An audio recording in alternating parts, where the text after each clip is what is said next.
Screen पर चल रहे विजुअल्स को जरा ध्यान से देखिए। यहाँ पर आपको 500 के नोटों के ढेर सारे बंडल दिखाई दे रहे होंगे, लेकिन जब इन नोटों को गौर से देखेंगे तो इन पर गांधी जी की जगह बॉलीवुड एक्टर अनुपम खेर की फोटो दिखाई देगी और साथ ही रिजर्व बैंक ऑफ इंडिया की जगह रिजर्व बैंक ऑफ इंडिया लिखा हुआ दिखाई देगा। अब आप कहेंगे कि इसमें क्या खास बात है, ये तो बच्चों के खेलने के नोट है और हर गली मोहल्ले में आराम से मिल जाएंगे। लेकिन जब हम आपसे कहें कि इन बच्चों के खेलने वाले नोटों से ठगों ने 2 किलो सोना खरीद लिया जिसकी कीमत 1 करोड़ 60 लाख रुपए थी, तो क्या आपको यकीन होगा? यहाँ पर सवाल उठता है कि करोड़ों का बिजनेस करने वाला ज्वेलर्स ठगों के इस जाल में कैसे फंस गया? कैसे उसको इन नकली नोटों का अंदाजा नहीं हुआ? जब आप इसके पीछे की पूरी कहानी जानेंगे तो आपके रोंगटे खड़े हो जाएंगे। दरअसल ये पूरा मामला गुजरात के अहमदाबाद का है। यहाँ पर मेहुल ठक्कर और लक्ष्मी ज्वेलर्स पिछले 15 सालों से आपस में व्यापार कर रहे थे। 23 सितंबर को लक्ष्मी ज्वेलर्स के मैनेजर ने मेहुल ठक्कर को फोन किया कि 2 किलो 100 ग्राम सोना खरीदना है, उसका दाम कितना होगा। मेहुल ने 1 करोड़ 60 लाख रुपए बताकर डील कर ली। 24 सितंबर को लक्ष्मी ज्वेलर्स का फोन आया और कहा कि पार्टी को तुरंत सोना चाहिए, जिसके चलते मेहुल का आदमी बताए हुए एड्रेस पर पहुंच गया। वहां मौजूद 3 लोगों ने अनुपम खेर के फोटो छपे वाले 1 करोड़ 30 लाख रुपए दे दिए और कहा कि 30 लाख रुपए दूसरे ऑफिस से लाकर देंगे। सोना देने के बाद जब उसने नोट देखे तो वो नकली थे और नोटों पर SBI की जगह स्टेट बैंक ऑफ इंडिया का स्टाम्प छपा था। आइए इस पूरे फर्जीवाड़े को ACP HM कंसागरा से डिटेल में समझते हैं।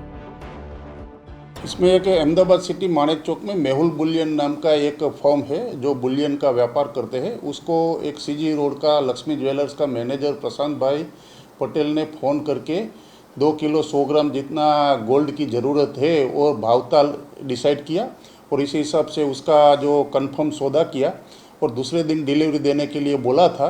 और बाद में प्रशांत भाई पटेल ने दूसरे दिन ही मेहुल भाई को फ़ोन करके बता दिया था कि अपना ये गोल्ड डिलीवरी है उसको अर्जेंटली चाहिए और पैसा वो आंगड़िया पेडी पटेल कांतिलाल मदनलाल है CG रोड पे वहाँ दे देनी है। इसी हिसाब से जो बातचीत हुई थी तो उस मेहुल भाई ने उसका जो ऑफिस में काम करता 2 लड़का भरत भाई और ये भार्गव गए थे और नोट लेके ओला गोल्ड लेके गए और आंगड़िया पेटी के जो बताई गई जगह पर गए तो वहाँ 3 आदमी थे। एक काउंटिंग मशीन गिनने वाला कोई लड़का आया था और ये आंगड़िया पेटी वाला और एक सरदार जी का जो पगड़ी वाला एक आदमी था। उसके साथ जो बात हुई और उसने गोल्ड बताया और उसने तब आंगड़िया पेटी में से एक 500 नोट का बंडल, टोटल 26 बंडल, एक बंडल पर प्लास्टिक का फूल लगाया हुआ था रेपर और उसके 5-5 लाख मिला के 1 करोड़ 30 लाख रुपए का टोटल अमाउंट दिखाया था और बाकी जो 30 लाख रुपए है वो बाजू की दुकान में पड़े हैं। ऐसा बात करके उसने बताया गोल्ड दिखाओ, उसने गोल्ड दे दिया तो वो गोल्ड लेके और बाकी का 30 लाख रुपये लेने के बहाने वो दुकान में से निकल गए।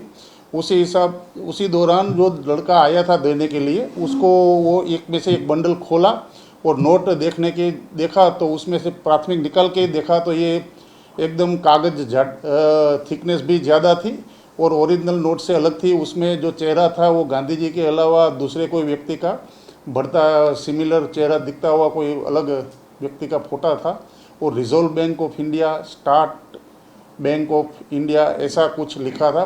वो पहले से ही कुछ चिल्ड्रन जो अपने खेलने के लिए यूज़ करते हैं ऐसी नोट दिखती थी, लेकिन उसके ऊपर प्लास्टिक का रेपर दिखने की वजह से उसको मालूम नहीं पड़ा कि ये नोट इसमें ओरिजिनल है कि गलत है। खोलने के बाद पता चला तब तो वो दूसरा आदमी भी वहाँ से देखने के टाइम में वो दूसरा भी निकल गया था।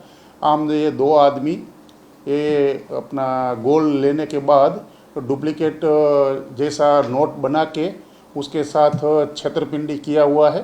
तो वो चीटिंग और विश्वासघात किया हुआ मेहुल भाई के साथ हुआ था तो ये ऑफेंस नवरंगपुरा पुलिस स्टेशन में रजिस्टर्ड किया गया है।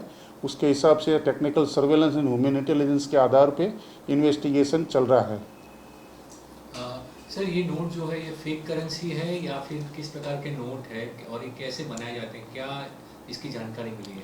अभी आरोपी तो हमें अभी नहीं मिला है, इसी हिसाब से आरोपी ने कैसे बनाई तो वो तो मालूम नहीं हुआ, लेकिन मेरे ख्याल से वो कलर जेरोक्स जैसी नोटों है, वो कलर जेरोक्स से उसने बनाया होगा। क्या ये फेक करेंसी है या फिर ना फेक करेंसी नहीं है, चिल्ड्रन बैंक जैसी है। फेक करेंसी तो मोर और लेस सिमिलर जैसी होती है, इसमें सिमिलरिटी कुछ भी नहीं है।